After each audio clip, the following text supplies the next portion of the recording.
KS catering service 5 kilo pineapple kesari செஞ்சுருக்கோம். ரூட்டி புருட்டிலாம் போட்டு முந்திரி பயிரெலாம் போட்டு சூப்பராக வந்திருக்கு பாருங்கள். இதை செஞ்சு முடிச்சிட்டு பிறகு ஒரு ½ hour கழிச்சு தான் நம்ம கிண்டி விடணும். இப்போயே நம்ம கிண்டி விட்டால் அந்த ட்ரை ஃப்ரூட்ஸ்லாம் ஒரு மாதிரியாக வெந்து போயிடும். அதனால் ஒரு ½ மணி நேரம் கழிச்சு தான் செய்யணும். இன்றைக்கி வந்து பார்த்திங்கன்னா ஆயுத பூஜை ஸ்பெஷல் ஒரு இடத்துல படைக்கிறதுக்கு கேட்டிருக்காங்க. அதனால் ஒரு 5 கிலோ கேசரி செஞ்சுருக்கோம். அப்படியே சுண்டலும் செஞ்சுருக்கோம், காமிக்கிறேன் வாங்க. பாருங்கள், சுண்டு நல்லா கொச்சிட்டு இருக்குது. நல்லா வெள்ளை கலர் நல்லா போல்டானதை வாங்கியிருக்கோம். சூப்பர். இன்னும் ஒரு 10 நிமிஷத்தில் ரெடி ஆகிடும்.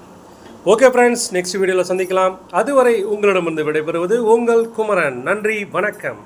KS catering service 5 kilo pineapple kesari செஞ்சுருக்கோம். ரூட்டி புருட்டிலாம் போட்டு முந்திரி பயிரெலாம் போட்டு சூப்பராக வந்திருக்கு பாருங்கள்.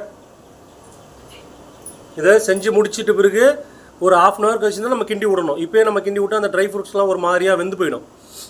அதனால் ஒரு ½ மணி நேரம் கழிச்சு தான் செய்யணும். இன்றைக்கி வந்து பார்த்திங்கன்னா ஆயுத பூஜை ஸ்பெஷல் ஒரு இடத்துல படைக்கிறதுக்கு கேட்டிருக்காங்க. அதனால் ஒரு 5 கிலோ கேசரி செஞ்சுருக்கோம். அப்படியே சுண்டலும் செஞ்சுருக்கோம், காமிக்கிறேன் வாங்க. பாருங்கள், சுண்டு நல்லா கொச்சிட்டு இருக்குது. நல்லா வெள்ளை கலர் நல்லா போல்டானதை வாங்கியிருக்கோம். சூப்பர். இன்னும் ஒரு 10 நிமிஷத்தில் ரெடி ஆகிடும். ஓகே ஃப்ரெண்ட்ஸ், நெக்ஸ்ட் வீடியோவில் சந்திக்கலாம். அதுவரை உங்களிடமிருந்து விடைபெறுவது உங்கள் குமரன். நன்றி, வணக்கம்.